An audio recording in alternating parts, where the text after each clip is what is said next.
يعني سمعته جدا رديئة ومو زينة. بس شنو عنده هذا قاسم؟ عنده شغلة تميز بها، أنه بمجرد ما يقترب شهر محرم ينقطع عن شرب الخمر، ما يشرب الخمر. بعد عنده ميزات. شنو هذا قاسم؟ انه في الخدمة الحسينية ما حد يغلبه. اول شيء لضخامة جسمه، هو اللي يشيل الراية مالت الحسينية القريبة عنهم. اكو حسينية ضخمة كانت حضورها بالالاف، 2000 3000 معز يجي يلطم بها، كلش ضخمة في طهران. لقوته هو اللي ياخذ الراية، راية ضخمة مالت الحسينية هو اللي يشيلها. بعد هو اللي يدق السواد مال الحسينية، هو اللي يوزع. بعد شكو شغلة لربما يستنكف منها بعض الناس، هو اللي يسوي، هو اللي ينظف التواليتات، هو اللي يصفط النعولة. هذا قاسم. لكنه هو بقية الأيام مو زين، يحتسي الخمر ويسوي طلايب ومشاكل. بالحسينية هو ينزل بالنص ويلطم أيام العزاءات.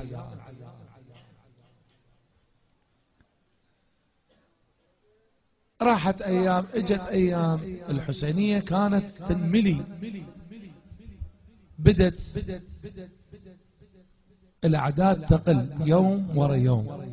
كل ما تجي المناسبات ويصير بها عزاءات، قاموا يشوفون الأعداد تقل من الحضور بهاي الحسينية، إلى أن عرفوا الهيئة الموجودة الإدارية مالت الحسينية، عرفوا وسمعوا من الناس أنه سبب الناس ما قامت تجي لوجود قاسم الشواء بالحسينية، اللي عنده طلايب واللي يشرب الخمر وغيره. فيالي يسألون يا ليش انقطعتوا انتم مجموعتكم كذا؟ قال لهم والله حسينية حاطين قاسم يخدم بها ويلطم ما نوصل. شنو هذا حاطينه؟ الى ان ظل وصل العدد الى 100 نفر اقل. وهذا على سجيته قاسم الشواء. ايام محرم قبل لا يوصل محرم ينقطع عن اعماله ويلتهي بس بالخدمة الى نهاية صفر. لكن سمعته سيئة قاسم.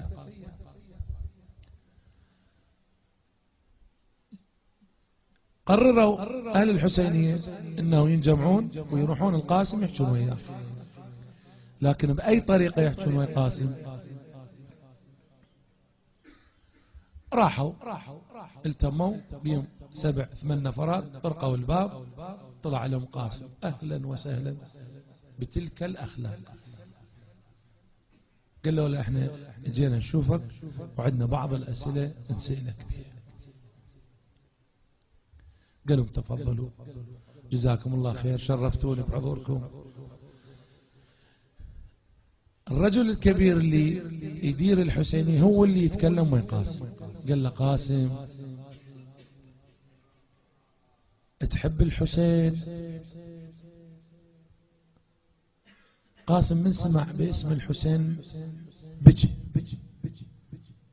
قال له شيخنا تسألني تحب الحسين وقضيت عمري أنا أخدم وياكم، شيخنا يا لي يدق لكم السواد، يا لي يوزع وياكم أكل، يا لي يلطم، يا لي يشيل راية مالت الحسينية، تسألني تحب الحسين؟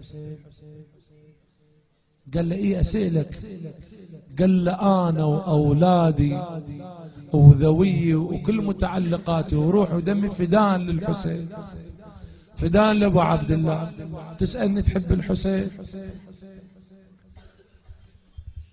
قال له زين قاسم تحب العزاء مال الحسين يصير ضخم؟ قال له أكيد شيخنا، أكيد أحب العزاء يكون ضخم. قال له زين أسألك سؤال، تحب الحسينية اللي يقام بها مجلس الحسين والمجلس ماله يصير ضخم تحبه قاسم؟ قال له أكيد. قال له ليش؟ قال له لأن الحسين كبير، مجلسه لازم يكون كبير، مجلسه لازم يكون عظيم.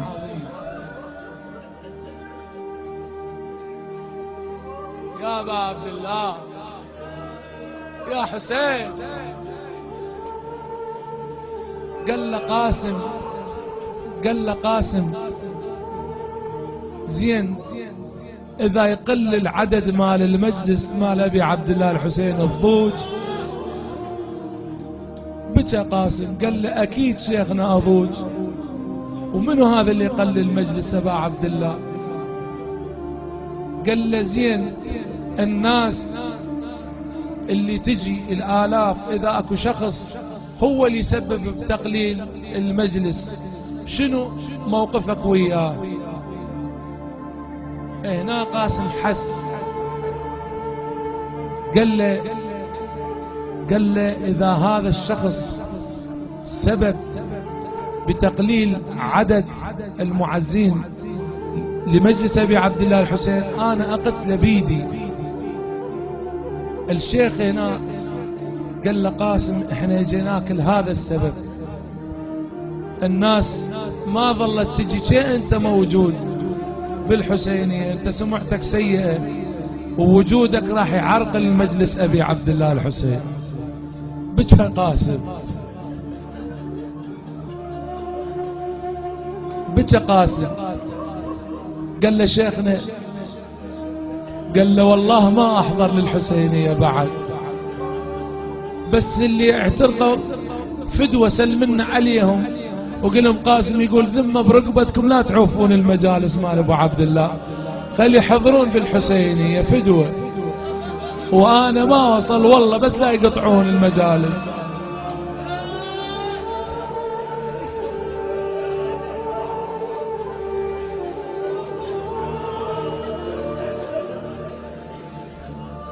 طلع الشيخ وربعه، بس قاسم النار تأكل بقلبه. ورا يومين صار محرم،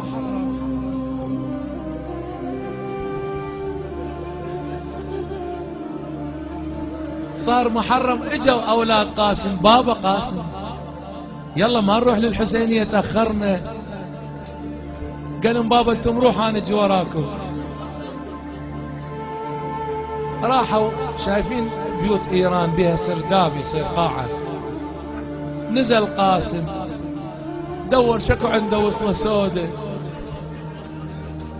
قام يدقدق يعلق سواد بالسرداب، يدق السواد ويقول له حسين. يبكي قاسم يبكي، يقول له حبيبي حسين من عاني من الحسينية ابو علي ما يردوني اوصل، بس يلا انا هم حسينية راح اسويها هنا ما حد يمنعني. خطية دق السواد وكضله زنجيل ويفتر الوحدة خطية بالسرداب مال البيت مالته، يقرأ ايش حافظ من اللطميات ويلطم خطية الوحدة.